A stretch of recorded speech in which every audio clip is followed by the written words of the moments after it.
इस लेक्चर में डिस्कस करेंगे इंडिया को यूनाइटेड नेशन सिक्योरिटी काउंसिल का परमानेंट मेंबर बनाया जाना चाहिए। अगर बनाया जाना चाहिए तो क्यों बनाया जाना चाहिए, क्या क्या क्राइटेरिया है कि इंडिया को परमानेंट सीट देनी चाहिए यूनाइटेड नेशन सिक्योरिटी काउंसिल में, और कौन कौन सी बाधाएं हैं, कौन कौन से रोड ब्लॉक हैं जो रोकते हैं इंडिया को परमानेंट मेंबर बनने से यूनाइटेड नेशन सिक्योरिटी काउंसिल का। तो ये सारा डिस्कस करेंगे। और अभी रिसेंटली न्यूज़ में क्यों है कि अमेरिका का क्या व्यू है, अमेरिका का क्या व्यू है कि इंडिया को परमानेंट सीट देनी चाहिए या नहीं देनी चाहिए। उससे पहले हम थोड़ा बैकग्राउंड समझते हैं। देखो, आप सबको पता है यूनाइटेड नेशन 1945 में बनी थी एक ऑर्गेनाइजेशन, यूनाइटेड नेशन ऑर्गेनाइजेशन।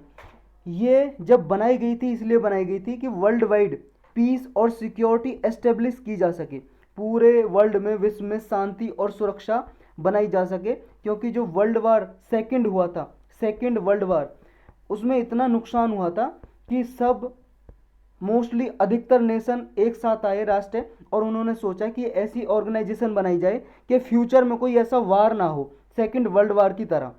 तो ये ऑर्गेनाइजेशन बनाई और इसके बहुत सारे ऑर्गेनाइजेशन बनाई इसके नीचे ही, यूएन के नीचे ही बहुत सारी संस्थाएं बनाई। जैसे एक मिनिस्ट्री होती है, मिनिस्ट्री के अंदर डिपार्टमेंट होते हैं, ऐसे ही इसके अंदर डिपार्टमेंट है, उन डिपार्टमेंट का नाम है ऑर्गन, ऑर्गन बोलते हैं। मेन इसके ऑर्गन है, मेजर सारे ऑर्गन जो हैं इसके 6 ऑर्गन है, जिनको हिंदी में बोलते हैं अंग, 6 अंग है। वैसे तो इसकी स्पेशलाइज एजेंसी वो बहुत सारी हैं, लेकिन अंग कितने हैं, ये ऑर्गन सिर्फ 6 हैं। उन 6 में से एक है आपका यूनाइटेड नेशन सिक्योरिटी काउंसिल।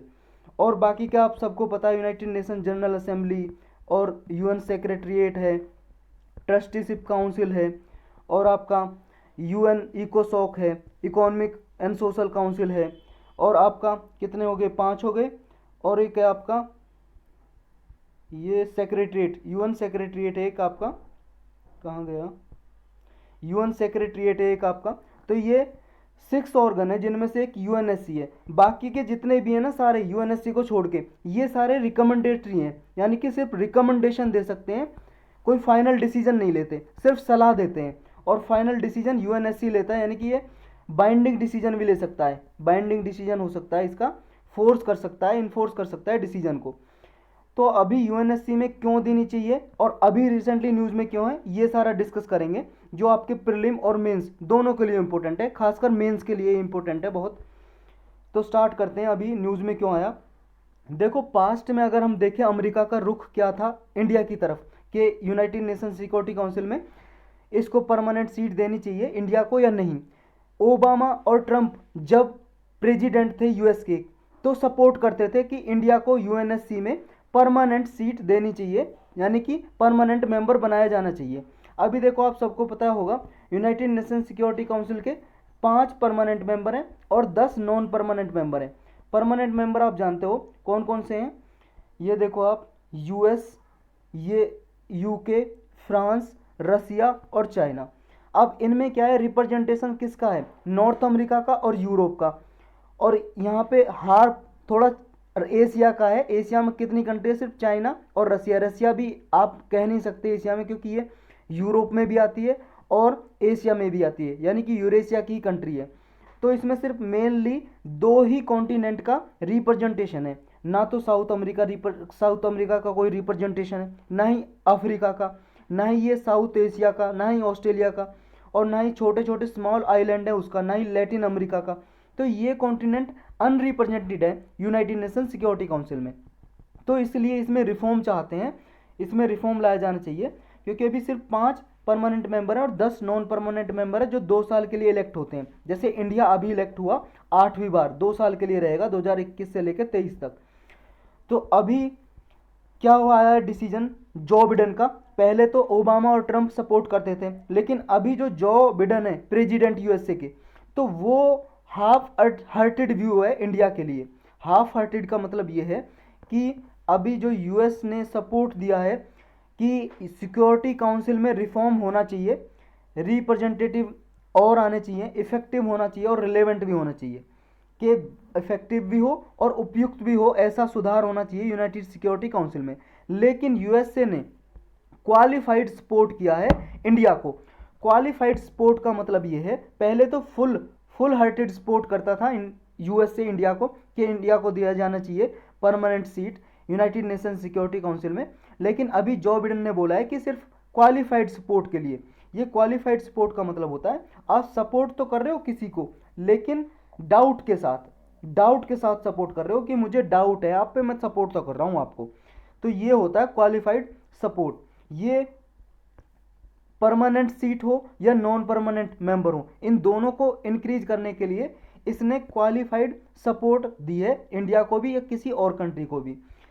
तो यूएस क्या है, सपोर्ट तो नहीं करता, लेकिन क्या है, जो ये would not support an expansion of veto, ये वीटो का एक्सपेंशन के लिए सपोर्ट नहीं करता। अब आप सबको पता है कि जो 5 परमानेंट मेंबर हैं यूनाइटेड नेशन सिक्योरिटी काउंसिल के, उनको क्या है, वीटो पावर मिली हुई है। चाइना, फ्रांस, रसिया, यूके और यूएसए को। वीटो का मतलब ये है, अगर यूनाइटेड नेशन सिक्योरिटी काउंसिल, ये यूनाइटेड नेशन सिक्योरिटी काउंसिल अगर कोई डिसीजन लेता है, इसके 15 मेंबर हैं, 5 परमानेंट और 10 नॉन परमानेंट, और इसमें अगर कोई डिसीजन लेना है तो 9 मेंबर अगर सपोर्ट करेंगे तभी डिसीजन लिया जाता है, 9 मेंबर। लेकिन अगर मान लो इन 5 परमानेंट मेंबर में से जो परमानेंट मेंबर हैं, चाइना, फ्रांस, रसिया, यूके, यूएस, अगर इनमें से कोई एक मना कर देता है तो वो डिसीजन नहीं लिया जा सकता। यही है ये वीटो पावर। वीटो पावर इनके पास, इसका वीटो का मतलब यही है, अगर 5 में से एक भी सहमत नहीं है तो ये डिसीजन नहीं लिया जा सकता यूनाइटेड नेशन सिक्योरिटी काउंसिल में। तो ये इसलिए ये बोला है कि ये यूएस अभी वीटो पावर को एक्सपेंस करने का, बढ़ाने का कोई सपोर्ट नहीं कर रहा है, नहीं करेगा यूएस। और जो यूएस के एम्बेसडर हैं यूनाइटेड नेशन में, एक ऑफिसर होते हैं भाई साहब हर एक कंट्री के यूनाइटेड नेशन में उसे रिप्रेजेंट करने के लिए, ऐसे यूएसए के एम्बेसडर हैं यूनाइटेड नेशन में। उसने भी बोला है कि यूएस सपोर्ट नहीं करता इंडिया को, अभी बचाए ये कहने से, अभी ये कहा नहीं है कि यूएस सपोर्ट करता है। और जो अदर मेंबर हैं जैसे G4 नेशन है, G4 नेशन बोलते हैं इंडिया, जापान, जर्मनी और ब्राज़ील, ये परमानेंट सीट की डिमांड करते हैं कि इंडिया, जापान, जर्मनी और ब्राज़ील इनको परमानेंट सीट देनी चाहिए और यूएनएससी को एक्सपेंस करना चाहिए, इसके 5 परमानेंट मेंबर को और इंक्रीज करना चाहिए और उसमें इन चारों को परमानेंट सीट देनी चाहिए। ये खुद बोलते हैं ये G4 नेशन। G4 नेशन में 4 नेशन आते हैं, आपको याद रखने, इंडिया, जापान, जर्मनी, ब्राज़ील। तो इसको भी जो अदर मेंबर हैं या इंडिया, इनको सपोर्ट करने से यूएसए ने अभी बचा है, रिफ्रेन किया अपने आप को। रिफ्रेन का मतलब बचाया है कहने से कि हम अभी सपोर्ट नहीं करते या करते हैं, ऐसा कहने से रोका है यूएस एम्बेसडर ने। और ये साइट करता है, साइट का मतलब उल्लेख करना एक तरह से, कि जो यूनाइटिंग फॉर कंसेंसस एक ग्रुप है यूएफसी, जो G4 नेशन तो चाहता है कि यूएनएससी में परमानेंट सीट दी जानी चाहिए इन 4 कंट्री को, इंडिया, जापान, जर्मनी और ब्राज़ील को। लेकिन जो यूएफसी है ना, ये ग्रुप, ये डिसएग्रीमेंट करता है इनके साथ, मतलब ये इन्हें अपोज करता है, अपोज करता है। इसमें कौन कौन से नेशन है, Pakistan, south Korea, Italy, Argentina. अब ये मैप देखो आप, इंडिया तो कहता है परमानेंट सीट देनी चाहिए, और इसका खिलाफ कौन है, अगेंस्ट में पाकिस्तान विरोध करेगा भाई साहब इसका। इधर जापान बोलता है, ये है जापान आपका, जापान कहता है कि मुझे परमानेंट सीट देनी चाहिए, लेकिन जो साउथ कोरिया इसके पास नेबर इसका, वो इसको अपोज करता है। इधर है ब्राज़ील, ये ब्राज़ील कहता है कि मुझे परमानेंट सीट देनी चाहिए, लेकिन इसका पड़ोसी है इधर अर्जेंटीना, वो कहता है नहीं, इसको अपोज करता है ये। और एक है आपका जर्मनी, ये जर्मनी, यहाँ पे ये आपको जर्मनी दिखाई दे रहा होगा, इधर यूरोप में, इधर लिखा है नहीं दे रहा, ये रहा जर्मनी कहता है कि हमें परमानेंट सीट दो यूएनएससी में, लेकिन इसका विरोधी है यूरोप का एक कंट्री है इटली, इसका पड़ोसी ही लगभग, ये इटली मना करता है कि नहीं, इसको नहीं दी जानी चाहिए। तो ये G4 नेशन तो सपोर्ट करते हैं अपना आपको कि हमें परमानेंट सीट दो और रिप्रेजेंटेशन बढ़ाओ, लेकिन ये बाकी के जो इनके पड़ोसी हैं वो इन्हें विरोध करते हैं इनका। तो आपको ये याद रखने हैं, यूनाइटिंग फॉर कंसेंसस ये क्या है, यूपीएससी सिर्फ इतना पूछ लेता है स्टेटमेंट में देके कि आपको बताना है कि यूएफसी क्या है, यूनाइटिंग फॉर कंसेंसस। तो ये ग्रुप है 4 कंट्रीज का जो अपोज करता है G4 नेशन को, और G4 में कौन है और इसमें कौन है, ये याद रखने हैं आपको। अब जो नीड क्या है कि यूएनएससी रिफॉर्म में, कि यूनाइटेड नेशन सिक्योरिटी काउंसिल का सुधार, रिफॉर्म क्यों करना चाहिए, जरूरत ही क्या है। जरूरत एक तो इसलिए है अनडेमोक्रेटिक नेचर ऑफ यूएनएससी, अलोकतांत्रिक नेचर है यूनाइटेड नेशन सिक्योरिटी काउंसिल का। कैसे, देखो सिर्फ नॉर्थ अमेरिका और यूरोप सिर्फ ये ही कंट्री उसमें रिप्रेजेंटेड है, और अंडर रिप्रेजेंटेड है एशिया। अंडर रिप्रेजेंटेड का मतलब सिर्फ एक नेशन है, चाइना, बाकी के तो नॉर्थ अमेरिका या यूरोप में आते हैं। और जो Africa, Latin America, small island nation है, ये देखो यूएस भाई साहब नॉर्थ अमेरिका और यूरोप का, ये यूरेशिया में ही आता है रसिया, और अंडर रिप्रेजेंट है क्योंकि चाइना सिर्फ एक कंट्री है एशिया से। तो इसलिए बाकी सारे आइलैंड नेशन है जो, या फिर और कॉन्टिनेंट है, जैसे ये ऑस्ट्रेलिया हो गया आपका, इधर अफ्रीका हो गया, साउथ अमेरिका, लैटिन अमेरिका, इनका तो कोई रिप्रेजेंटेशन ही नहीं है, साउथ एशिया का कोई रिप्रेजेंटेशन नहीं है। तो कॉन्टिनेंट का भी तो रिप्रेजेंटेशन होना चाहिए, यहाँ से भी तो कोई मेंबर आए इसको रिप्रेजेंट करने के लिए। तो एक तो ये है कि अनडेमोक्रेटिक है, डेमोक्रेटिकली इसमें रिप्रेजेंटेशन नहीं है। Miss use of veto power, जो इन 5 परमानेंट मेंबर को वीटो पावर दी गई है, ये क्या है, इसका मिस यूज करते हैं, गलत तरीके से यूज करते हैं। किसके लिए? सिर्फ अपने लिए यूज करते हैं। इनके पक्ष में, इनके फेवर में कोई डिसीजन है तो ये डिसीजन लेंगे यूएनएससी में, अगर नहीं है तो ये वोट नहीं करेंगे, उसके अगेंस्ट वोट करेंगे। और आपको पता है कि अगर P5 नेशन में से जो परमानेंट मेंबर है 5, उनमें से किसी एक मेंबर ने भी मना कर दिया तो कोई डिसीजन लिया नहीं जा सकता। तो ये अपने इंटरेस्ट में करते हैं, अपने अलाइज के में, जो इनके मित्र देश होते हैं अलाइज, उनके पक्ष में ये डिसीजन लेते हैं। ये आप एग्जाम्पल लिख सकते हो कि देखो यूपीएससी का जब भी आप आंसर लिखोगे, कोई भी बात बोलोगे तो एग्जाम्पल के साथ बोलोगे। नंबर तब नहीं आते मेंस में अगर आपने एग्जाम्पल नहीं दिया है। अगर एसए लिख रहे हो, चाहे एथिक्स का पेपर लिख रहे हो, अगर आपने एग्जाम्पल दिया है, या जीएस का कोई भी क्वेश्चन, तो साथ में आपने एग्जाम्पल दिया है एक लाइन में, तो आपको नंबर बहुत ही ज़्यादा मिलेंगे। तो इसका एग्जाम्पल क्या दे सकते हो? देखो हवा में बात नहीं कर रहे हो आप, जैसे हमने पहले कहा इसका यूएनएससी रिफॉर्म की जरूरत क्यों, एक तो अनडेमोक्रेटिक है, क्यों है ये भी बताया हमने, क्योंकि ये जो अफ्रीका, लैटिन अमेरिका, ये रिप्रेजेंटेड नहीं है।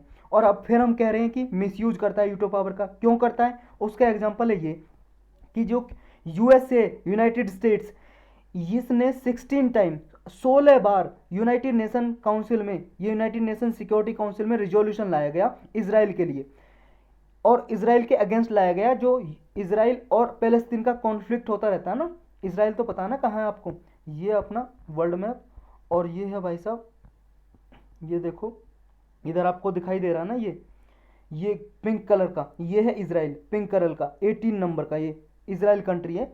इसराइल और पैलेस्तीन के बारे में हमने बहुत बार पढ़ा है। इनमें क्या है, डिस्प्यूट चलता रहता है, कॉन्फ्लिक्ट चलता रहता है, यानी कि विवाद, झगड़ा चलता रहता है इसराइल और पैलेस्तीन में। तो पैलेस्तीन को यूनाइटेड नेशन का फुल मेंबर नहीं बनने दिया अभी तक यूएसए ने, अमेरिका ने, क्योंकि ये रोक देता है, क्योंकि इसका मित्र देश है इसराइल, अमेरिका का। अमेरिका सपोर्ट करता है इसराइल को, इसराइल से अच्छे संबंध है, तो पैलेस्तीन को कहने की सपोर्ट नहीं होने देता, कोई भी रिजोल्यूशन पास नहीं होने देता। 16 टाइम ऐसा किया है। और दूसरा एग्जांपल आप देख सकते हो चाइना का। चाइना ने बहुत बार रिजोल्यूशन आने ही नहीं दिया यूनाइटेड नेशन में उइगुर मुस्लिम के रिगार्डिंग। जो उइगुर मुस्लिम पे ये आरोप, मतलब चाइना पे आरोप लगते हैं ना कि उइगुर मुस्लिम को ये अत्याचार करता है। उइगुर मुस्लिम एक कम्युनिटी है चाइना में, तो उन पे अत्याचार करता है, टॉर्चर करता है इनको। तो ये रिजोल्यूशन यूनाइटेड नेशन में आने ही नहीं देता चाइना। तो चाइना का भी एग्जाम्पल दे सकते हो आप। नेक्स्ट, क्यों जरूरत है सुधार करने की? नेक्स्ट है lack of global governance. Global governance की अभाव है, कमी है। कैसे? कि देखो कोई भी रेगुलेटरी मैकेनिज्म नहीं है ग्लोबल कॉमन्स के लिए। कॉमन्स का मतलब होता है रिसोर्स, संसाधन, जो ऐसे संसाधन जो सबके होते हैं, जैसे इंटरनेट, जैसे स्पेस। स्पेस मतलब आसमान, आसमान सबका है, एक ही कंट्री का तो नहीं है। या फिर हाई सीज, हाई सीज बोलते हैं beyond one's EEZ exclusive economic zone. कहने का मतलब ये हुआ, जैसे मान लो ये कोई कंट्री है, मान लो ये कॉन्टिनेंट है, या इंडिया ले लो, या किसी का एग्जांपल ले लो, यहाँ से अगर 200 नॉटिकल माइल्स तक जाएंगे समुद्र में, बेस लाइन से, बेस लाइन से 200 नॉटिकल माइल, एक नॉटिकल माइल में होता है 1.852 किलोमीटर। तो इसे किलोमीटर बनाना है तो 200 को आप मल्टीप्लाई कर लो 1.852 से, तो लगभग 370 के लगभग आ जाएगा किलोमीटर में। तो बेस लाइन से लेकर समुद्र में चारों तरफ, किसी भी तरफ 200 नॉटिकल माइल तक, उसे बोलते हैं exclusive economic zone. Exclusive economic zone, तो एक्सक्लूसिव इकोनॉमिक जोन तक तो रेगुलेशन है यूनाइटेड नेशन की कि कैसे इसको डील करना है। इस जोन तक तो है, इस क्षेत्र तक 200 नॉटिकल माइल तक, लेकिन इससे आगे कोई रूल नहीं है। एक्सक्लूसिव इकोनॉमिक जोन से आगे कोई रूल रेगुलेशन नहीं है कि कैसे यूज किया जाएगा, वो सबका अधिकार है, उस पर कोई रेगुलेटरी मैकेनिज्म नहीं है, और ना ही इंटरनेट के लिए पूरे वर्ल्ड वाइड हो। नेक्स्ट है, कोई भी मान लो कोई ग्लोबल इशू आ जाए पूरे संसार के लिए, मान लो कोई परेशानी आ जाए जैसे टेररिज्म, कोई एक कंट्री के लिए तो समस्या नहीं है, टेररिज्म जो आतंकवाद है सारे कंट्रीज के लिए समस्या है, तो इसके लिए कोई यूनानिमिटी नहीं है, मतलब एक रेगुलेशन नहीं है एक रूल के, मान लो कहीं पे आतंकवादी कोई गतिविधि हो, टेररिज्म हो या टेररिस्ट अटैक हो, तो सारे देश मिलकर उससे डील करें, ऐसा कोई रेगुलेशन नहीं है। क्लाइमेट चेंज के लिए नहीं है कोई कंट्री मानती है कोई नहीं मानती है, क्लाइमेट चेंज के लिए कोई रेगुलेशन होती है, जैसे पेरिस एग्रीमेंट हुआ था भाई साहब यूएनएफसीसी का पेरिस एग्रीमेंट हुआ था, पेरिस डील 2015 में, तो इस पे यूनाइटेड नेशन ने डिसीजन लिया था। ये यूएनएफसीसी उसी की एक मान लो एक डॉक्यूमेंट है जो 1992 में निकला था, इसके बारे में हमने अलग से पढ़ा हुआ है। तो यूएसए ने अमेरिका ने इस डील से अपने आप को अलग कर लिया था, तो बाद में फिर ये जो बिडेन बने फिर ये कह रहे हैं कि हम इसे ज्वाइन करेंगे, तो इसके लिए क्लाइमेट चेंज के भी लिए कोई नहीं है यूनिफॉर्मिटी। नेक्स्ट, कोई साइबर सिक्योरिटी के भी लिए नहीं है। साइबर सिक्योरिटी आप सबको पता है, इंटरनेट से क्राइम बहुत ज़्यादा बढ़ रहे हैं, हैक कर लिया जाता है कंप्यूटर को, मोबाइल को, तो इसके लिए कोई कंसेंसस नहीं है। पब्लिक हेल्थ के लिए नहीं है, जैसे अभी करंट पेंडेमिक है ये कोरोना वायरस, तो इसके लिए अगर मान लो पहले से कोई रेगुलेशन होती कि पूरे वर्ल्ड में ऐसी कोई बीमारी आएगी तो सारे देश मिलकर सहायता करेंगे और इससे निपटा जाएगा, इस तरह से कोई मैकेनिज्म होना चाहिए था, तो ऐसा कोई मैकेनिज्म नहीं है, इसलिए भी सुधार लाने की ज़रूरत है कि सुधार किया जाए ताकि ऐसा कोई यूनानिमिटी लाई जाए, यूनिफॉर्मिटी लाई जाए यूनाइटेड नेशन सिक्योरिटी काउंसिल में। नेक्स्ट है कि इन सब फैक्टर के बावजूद यूनाइटेड नेशन के पहले एक यूनाइटेड नेशन सिक्योरिटी जनरल थे, ये पोस्ट होती है यूएनएससी में एक पोस्ट होती है ऑफिसर की, यूनाइटेड नेशन सेक्रेटरी जनरल, मतलब यूएन में ही होती है, यूनाइटेड नेशन में यूनाइटेड नेशन सेक्रेटरी जनरल होते हैं, वो पहले थे फॉर्मर कोफी अन्नान, लगभग 2006 के अराउंड थे ये कोफी अन्नान। इन्होंने बोला था अगर सिक्योरिटी काउंसिल को रिफॉर्म या तो करना चाहिए, अगर रिफॉर्म नहीं किया, अगर सुधार नहीं किया तो रिस्क हो सकता है, जोखिम हो सकता है, आगे ये इररिलेवेंट हो सकता है, इररिलेवेंट का मतलब है अनुपयुक्त, इररिलेवेंट हो सकता है। तो अब हम देखते हैं कि ये तो हुआ कि यूएनएससी में सुधार क्यों किया जाना चाहिए, रिफॉर्म क्यों लाना चाहिए। अब पढ़ते हैं कि इंडिया को क्यों परमानेंट मेंबरशिप देनी चाहिए, ऐसे क्या कारण है कि हम इंडिया को यूएनएससी में सपोर्ट कर सकते हैं कि इंडिया को परमानेंट मेंबर बनाओ। तो ये आप कुछ कारण लिख सकते हो। पहला तो ये कि India's historic association with UN system, कि जब से यूनाइटेड नेशन बना है तब से फाउंडिंग मेंबर है इंडिया यूएन का, यूनाइटेड नेशन का, और इंडिया अब तक 8 बार नॉन परमानेंट मेंबर बन चुका है, 2021 में 8वीं बार बना है नॉन परमानेंट मेंबर, जो 2 साल के लिए बनते हैं, इसलिए ध्यान जाना चाहिए। और इंडिया का जो पीस कीपर्स में पार्टिसिपेशन है ऑलमोस्ट लगभग दुगना है, जो 5 परमानेंट मेंबर अपने सैनिक भेजते हैं ना यूनाइटेड नेशन में। देखो यूनाइटेड नेशन की खुद की कोई फोर्स है नहीं, खुद का कोई सैनिक नहीं है इसके, आर्मी नेवी कुछ ऐसा, ये जो इसके मेंबर कंट्री होते हैं वो भेजते हैं सैनिक। तो इंडिया ने भाई साहब अपनी सैनिक जो भेजे हैं लगभग दुगने से ज़्यादा भेजे हैं, लगभग दुगने ही भेजे हैं P5 कंट्रीज से ज़्यादा, तो इसलिए भी दी जानी चाहिए। पीस कीपर्स बोलते हैं यूनाइटेड नेशन की फोर्स कोई, पीस कीपिंग फोर्स या पीस कीपर्स। नेक्स्ट रीजन है इंडियाज इंट्रिंसिक वैल्यू, इंडिया की आंतरिक क्या वैल्यूज हैं। देखो इंडिया लार्जेस्ट डेमोक्रेसी है पूरे वर्ल्ड में। देखो सबसे ज़्यादा पॉपुलेशन चाइना की है, लेकिन चाइना डेमोक्रेटिक कंट्री नहीं है, चाइना डेमोक्रेटिक कंट्री नहीं है, वहाँ पर वन पार्टी रूल है, वन पार्टी रूल सिस्टम है। और सबसे लार्जेस्ट कौन है फिर? इंडिया, क्योंकि इंडिया की पॉपुलेशन चाइना के बाद ही है, लेकिन चाइना डेमोक्रेटिक कंट्री है ही नहीं, लेकिन इंडिया डेमोक्रेटिक कंट्री है, तो लार्जेस्ट डेमोक्रेसी है, लोकतांत्रिक देश है इंडिया। और सेकंड मोस्ट पॉपुलस है, सेकंड नंबर पे पॉपुलेशन इंडिया की आती है चाइना के बाद, और ऐसा संभावनाएं जताई जाती हैं कि आगे फ्यूचर में मोस्ट पॉपुलस बन सकता है, सबसे ज़्यादा जनसंख्या इंडिया की होगी, बहुत तरक्की कर रहा है पॉपुलेशन बढ़ाने में इंडिया, तो इंडिया की पॉपुलेशन ज़्यादा होगी। इसलिए क्या है कि पूरे वर्ल्ड में जब इतनी ज़्यादा पॉपुलेशन है तो वहाँ से तो रिप्रेजेंटेशन होनी चाहिए ना किसी मेंबर की, तो इसलिए भी परमानेंट मेंबरशिप देनी चाहिए। नेक्स्ट है one of the largest economy जितनी भी हैं उनमें एक इंडिया भी है, और फास्ट ग्रोइंग नेशन है इंडिया, सबसे तेज़ी से ग्रो कर रहा है। नेक्स्ट है इंडिया जियोपॉलिटिकल फुटप्रिंट, देखो इंडिया न्यूक्लियर वीपन स्टेट भी है, मई 1998 से, क्योंकि हमारे पास भी न्यूक्लियर वीपन्स है, नाभिकीय हथियार हैं, हाइड्रोजन बम है, एटम बम है हमारे पास भी। जैसे P5 नेशन है जो परमानेंट मेंबर है, उनके पास भी है वीपन्स है, न्यूक्लियर वीपन स्टेट्स हैं वो भी, और हमारे पास भी है, तो इसलिए दिया जाना चाहिए। नेक्स्ट है, इंडिया क्या है, बहुत सारे ऑर्गेनाइजेशन है जो एक्सपोर्ट कंट्रोल करती हैं, जो जैसे वीपन्स है ना, न्यूक्लियर वीपन्स, नाभ के हथियार को किसी दूसरे कंट्री को नहीं बेचना है, तो इन पर कुछ कंट्रोल लगाती हैं ऑर्गेनाइजेशन, जैसे MTCR है, missile technology control regime, Wassenaar arrangement है, और एक ऑस्ट्रेलिया ग्रुप है। इन सब का ना मेंबर बन चुका है इंडिया, तो इसलिए भी दिया जाना चाहिए। नेक्स्ट है इंटरनेशनल प्रोफाइल एंड कैपेबिलिटीज।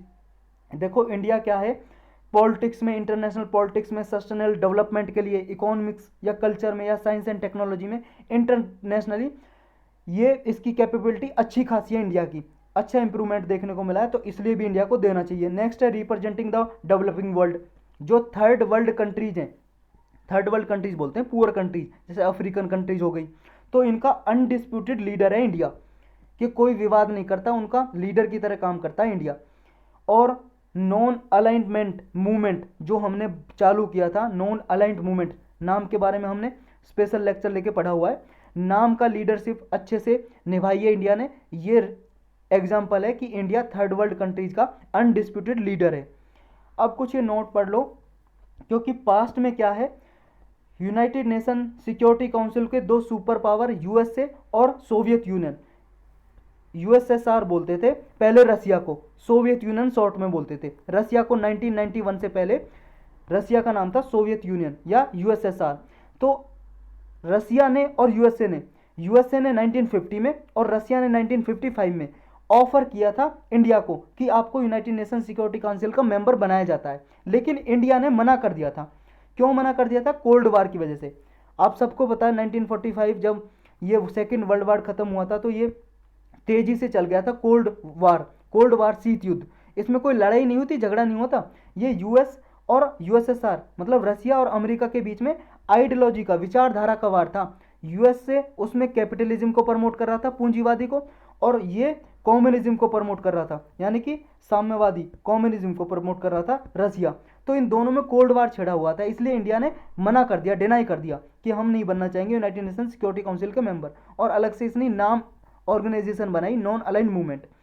अभी करंटली देखो इंडिया क्या है, मेंबर है, नॉन परमानेंट मेंबर है यूनाइटेड नेशन सिक्योरिटी काउंसिल का। 2021 और 2022 के लिए रहेगा, यानी कि 2021 से जनवरी 2021 से लेकर जनवरी 2023 तक। और अगस्त महीने के लिए प्रेसिडेंट भी है यूनाइटेड नेशन सिक्योरिटी काउंसिल का, क्योंकि प्रेसिडेंट बनते हैं ना, एक महीने के लिए बनते हैं यूएनएससी का।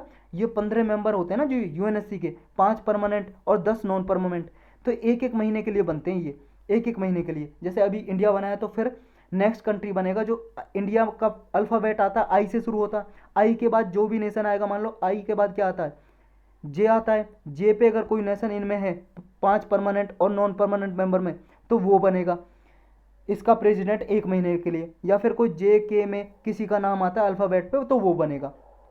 अब रोड ब्लॉक क्या है इंडिया की मेंबरशिप के लिए, कि इंडिया की जो मेंबरशिप नहीं दी जानी चाहिए, कौन कौन बाधाएं डालता है। रोड ब्लॉक का मतलब है बाधाएं, हर्डल्स, कौन कौन अपोज करता है, कौन बाधा डालता है। एक तो देखो बहुत सारे क्रिटिक्स हैं जो आलोचना करते हैं कि इंडिया क्या है, न्यूक्लियर नॉन प्रोलिफरेशन ट्रीटी है एक, जो रोकती है कि पूरे वर्ल्ड में न्यूक्लियर वीपन्स को रोकती है। ये कहती है कि सिर्फ जो जैसे यूएसए है, यूके है, इनके पास ही न्यूक्लियर वीपन्स होना चाहिए और बाकी कंट्री के पास नहीं होना चाहिए। कुछ कंट्री को सपोर्ट करती है ये, तो इंडिया ने इसको साइन नहीं किया है, क्योंकि इंडिया ने कहा भाई साहब ये तो डिस्क्रिमिनेटरी है, डिस्क्रिमिनेशन करते हो आप, अपने पास तो न्यूक्लियर वीपन रखना साथ चाहते हो लेकिन और कंट्री के पास नहीं, तो इसलिए इंडिया ने साइन नहीं किया है। और इंडिया ने इसको भी साइन नहीं किया, ये भी न्यूक्लियर वीपन्स को रोकती है, comprehensive nuclear test ban treaty, ये भी 1996 की है। तो इंडिया ने इन दोनों को साइन नहीं किया है, इसलिए इंडिया को नहीं दिया जाना चाहिए, ऐसा क्रिटिक बोलते हैं। इंडिया ने साइन क्यों नहीं किया है वो मैंने बता दिया है। चाइना रोड ब्लॉक बनता हुआ है, क्योंकि चाइना के पास परमानेंट सीट है यूनाइटेड नेशन काउंसिल में और चाइना के पास वीटो पावर है, तो चाइना वीटो पावर लगा देता है, रोक देता है। एक ये भी रोड ब्लॉक है। नेक्स्ट है देखो पूरे वर्ल्ड में देखो लार्जेस्ट इकोनॉमी तो है, मतलब one of the largest economy है और फास्टेस्ट ग्रोइंग इकोनॉमी है, अच्छे से तेजी से ग्रोथ कर रही है हमारी इकोनॉमी, मैक्रो इकोनॉमिक फंडामेंटल्स में आती है हमारी इकोनॉमी। लेकिन फिर भी पुअर परफॉर्मेंस है बहुत सारे क्राइटेरिया में, सोशियो इकोनॉमिक जो इंडिकेटर है, जैसे human development index, United Nation development programme, ये यूएनडीपी एक स्पेशलाइज एजेंसी है यूनाइटेड नेशन की, ये एक इंडेक्स निकालती है ह्यूमन डेवलपमेंट इंडेक्स कि कई क्राइटेरिया, इसमें 3 क्राइटेरिया होते हैं जिसके बेस पे निकालती है। तो ये देखती है कि कितना विकास हुआ है किस कंट्री में। तो इसमें क्या है, बहुत ही पुअर परफॉर्मेंस होती है ऐसे इंडिकेटर में इंडिया की, जैसे ह्यूमन डेवलपमेंट इंडेक्स है, तो इसलिए नहीं दी जानी चाहिए, ये है एक कारण। नेक्स्ट है इंडिया की कैपेसिटी क्या है, जो मिलिट्री पावर को प्रोजेक्ट करने की है, वो इंडियन ओशियन रीजन से बियॉन्ड नहीं है, अभी टेस्टेड नहीं की गई है कि इंडिया क्या है, जो इंडियन ओशियन रीजन है ये वाला, अपनी मिलिट्री की पावर यहीं तक दिखाई है इंडिया ने, इसके बियॉन्ड इस अपनी मिलिट्री की पावर नहीं दिखा पाया है इंडिया, तो इसलिए भी भाई साहब नहीं दिया जाना चाहिए, एक ये भी कारण है। और क्या है कि इंडिया क्या है, यूएस और रसिया से इंपोर्ट करता है वीपन, खुद अभी इतना प्रोडक्शन नहीं करता जितना इंडिया को चाहिए, हैवीली किस पे रिलाई करता है, रिलाई का मतलब डिपेंड, यूएस और रसिया पे डिपेंड है, और बहुत सारी और कंट्री जैसे फ्रांस है, इजराइल है, इनसे भी मिलिट्री इक्विपमेंट यानी कि हथियार वगैरह, वीपन्स वगैरह मंगाता है, तो इसलिए भी इंडिया को नहीं दी जाना चाहिए। ये कुछ रोड ब्लॉक हैं, बाधाएं हैं इंडिया के रास्ते में कि यूनाइटेड नेशन सिक्योरिटी काउंसिल में इंडिया को परमानेंट मेंबरशिप दी जानी चाहिए, तो ये आप लिख सकते हो कुछ रोड ब्लॉक। तो यही था बस इस लेक्चर में।